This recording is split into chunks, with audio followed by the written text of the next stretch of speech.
नमस्कार, आज स्वागत करतो आजच्या आपल्या नवीन भागात।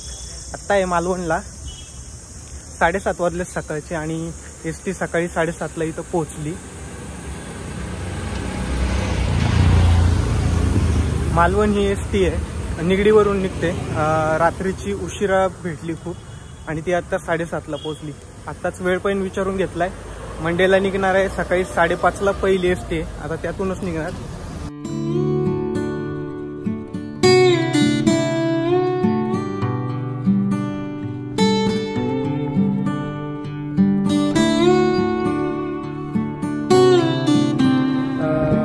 मालवण मधल्या सिंधुदुर्ग किल्ल्याच्या अपोजिट बाजूला आहे दांडी किनारा समुद्र बीच। मागे पाहू शकता सिंधुदुर्ग किल्ला आणि हा बीच आणि त्याच्याच एक्झॅक्ट अपोजिट आहे। आता तिथं जातोय आणि आवरून सर्जेकोटला निघणार आहे। आता सर्जेकोट पाहून घेऊया आज आणि मालवण मध्येच आजचा दिवस घालवणार।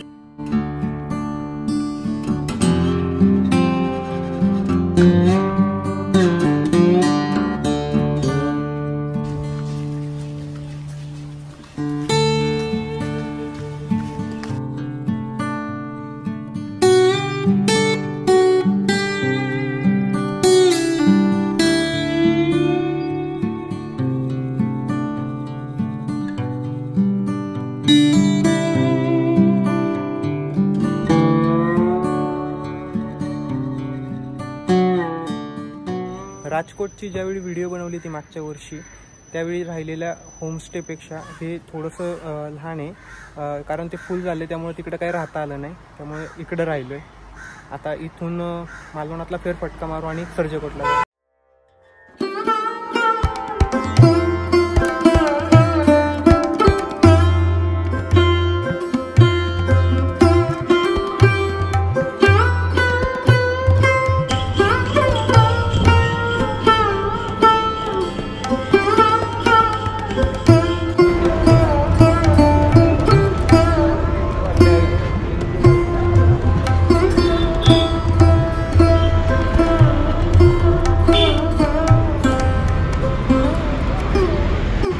सगळं आवरल्यानंतर आता पुन्हा एसटी स्टँड गाठतोय आणि तिथूनच आता सर्जेकोटला जाणार, कोळंबे इथं उतरून।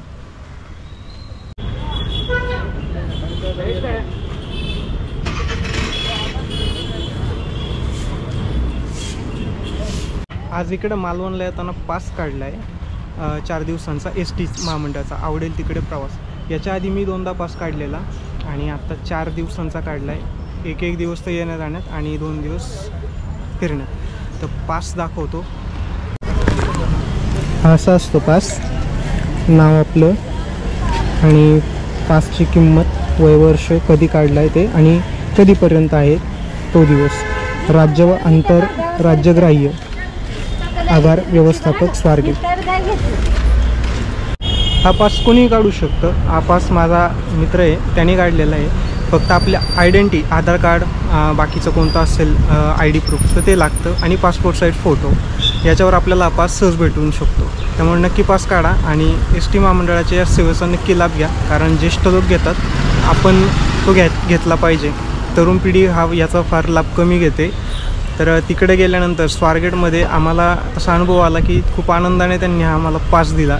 त्यावरून सांगतो की तुम्ही एकदा तिथून नक्की पास काढा।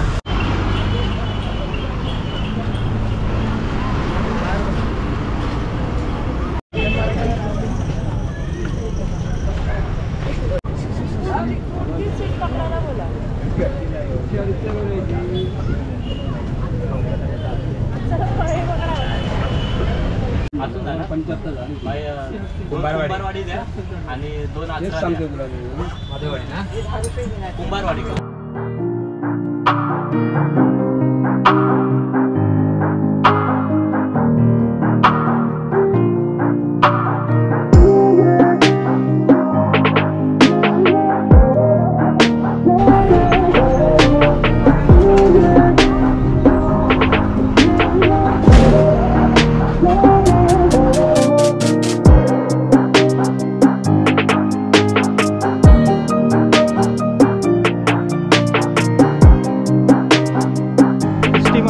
प्रवास करायचा म्हटल्यावर खूप मोठा संयम लागतो। तो जर आपल्याकडे असेल तर प्रवास आपला चांगला होतो।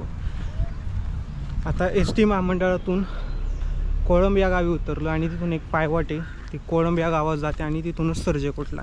आपण रिक्षाने सुद्धा जाऊ शकतो, रिक्षाचं भाडं 100च्या आसपास घेतात. पण मी पास काढल्यामुळं कोळंबला उतरून पायीच चालत जातो, कारण माझ्याकडे पूर्ण दिवस आहे आज. तर आज किल्ला पाहिल्यानंतर मालवण फिरणार आहे. तर आधी सर्जेकोट बघून घेऊया. सर्जेकोटला याच्या आधी भेट दिली होती, त्याला एक 5-6 वर्ष झाली. आता पुन्हा व्हिडिओच्या निमित्ताने जातो आहे.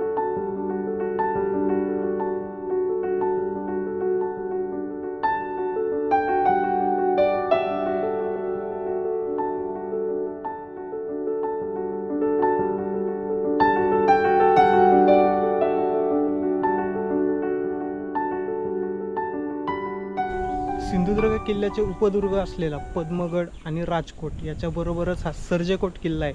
तो थोडासा तिथून लांब पडतो. मालवणच्या एस टी स्टँडपासून हे अंतर 4 ते 5 किलोमीटर आहे. त्यामुळे फार लांब नसल्यामुळे आपण इथं त्याच दिवशी हा पण किल्ला बघू शकतो. राजकोट आता पूर्णपणे नष्ट होत गेला आहे, पण हा सर्जेकोट अजूनही आपल्या अवशेषांश आहे.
किल्ल्याला भेट द्यायला अनेक पर्यटक इथं येत असतात सिंधुदुर्ग किल्ल्याच्या बरोबर.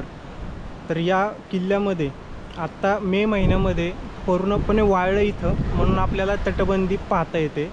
हेच जर पावसाळ्यामध्ये आलं तर पूर्णपणे पाहता येत नाही, त्याच्यामुळे किल्ल्याचा अंदाज लावता येत नाही. आतमध्ये घरं आहेत, तर ही घरं या किल्ल्याच्या आतमध्ये आहेत. त्या घरांच्या बाजूने फिरल्यानंतर ही तटबंदी आपल्याला पाहायला मिळते. अगदी समुद्राच्या किनाऱ्याला आहे हा, आणि मागच्या बाजूला इथं पर्यटक बोटिंग करतात. आत्ता आहेत पर्यटक तिकडे त्या बाजूला, आणि इकडं सुद्धा आहे. किल्ल्याची बांधणीसुद्धा खूप छान आहे, वेगळ्या पद्धतीची आहे. आणि किल्ल्यामध्ये आतमध्ये फिरल्यानंतर बरेच बारीक अवशेष आपल्याला पाहायला मिळतात. तुळशी वृंदावन आत्ता पाहिलं, आणि आत्ता नवीन लोकांनी राहण्यासाठी काही ठिकाणी भरपूर काही नवीन पद्धती केल्यात पाण्याच्या, त्याच्यामुळे जरासा एक वेगळेपणा आला किल्ल्याला. पण तटबंदी आजही शाबूत आहे बऱ्यापैकी. समुद्रकिनाऱ्याच्या बाजूने एक बुरुज ढासळलेला आहे, पण बाकीची तटबंदी आपल्याला पाहता येते. शिवाजी महाराजांनी हा किल्ला सिंधुदुर्ग पाठोपाठ बांधल्याचा उल्लेख आपल्याला आढळतो.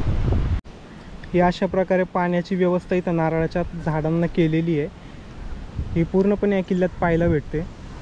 आणि ह्या बाजूला घरं आहेत, आपण तिकडून आलो, आणि इकडं समोरच्या बाजूला सुद्धा तटबंदी आहे. आणि पलीकडे हा बाले किल्ला आहे, आपण तिकडं जाऊया.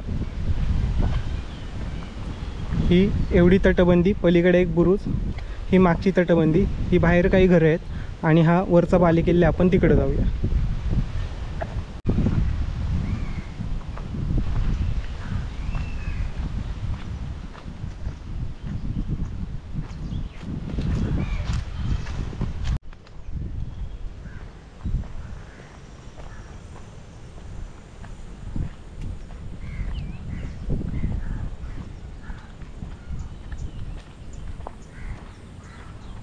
गडाचा चौफेर असलेला बाले किल्ला 4 बुरुजांचा आपल्याला पाहायला भेटतो. या घरांच्या बाजूने, म्हणजे गडातून आतमध्ये आल्यानंतर जे छोटंसं प्रवेशद्वार आहे, तिथून डाव्या बाजूला आपल्याला जी घरं लागतात त्या घरांच्या बाजूने आपण चालत आल्यानंतर या बाले किल्ल्यात पोचतो. पण आधी आपण खाली गेलो होतो, खाली बाले किल्ल्याच्या खाली असलेली किनाऱ्याची तटबंदी पाहिली, आणि त्याच्यानंतर वरती बाले किल्ल्याकडे आलो. ही किल्ल्याची खालील बाजूनी तटबंदी, इथून ढासळलेला भाग आहे, मात्र बुरुजांचा भाग आहे तो शिल्लक आहे बऱ्यापैकी. आणि हा खालचा भाग, ही इथंही तटबंदी आहे किल्ल्याच्या खाली. समुद्रकिनारा आपल्याला पाहायला भेटतो इथून, आणि आपला बाले किल्ला.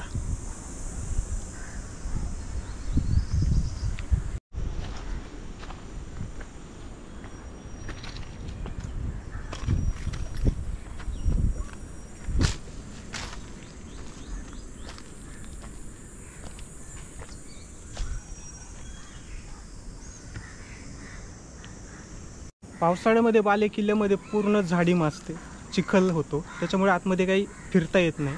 त्यामुळे बाले किल्ल्याची तटबंदी कशी असावी हे पूर्णपणे पाहता येत नाही. त्याच्यासाठी पावसाळ्यानंतर उन्हाळा हाच एक उत्तम कालावधी असावा की हा किल्ला पाहता येईल. 4ही बुरुजांचा बाले किल्ला हा बघणं खूप आनंददायक आहे, त्याच्यामुळे तुम्ही नक्की पहा. वाड्यांचे जोती, आपण इथून एंट्री केल्यानंतर हा वाड्याच्या जोत्याचा भाग आहे, आणि कडेने पूर्णपणे उभी तटबंदी. झाडं कापलेली आहेत, ते सुद्धा कापलं पाहिजे, नाहीतर किल्ल्याचा एक भाग ढासळू शकतो.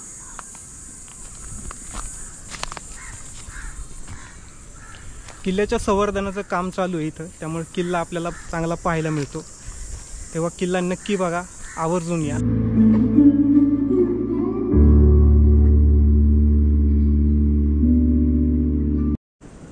सिंधुदुर्गाबरोबर पाहिलेला हा सर्जेकोट किल्ला, म्हणजे सिंधुदुर्गाच्या आजूबाजूला जो पद्मगड आहे तो पूर्णपणे नाहीसा झाला आहे. राजकोटसुद्धा आपल्याला पाहता येत नाही, पण हा सर्जेकोट मात्र आपल्याला चांगला बघायला मिळतो, आणि किल्ला पाहिल्याचाही आनंद मिळतो.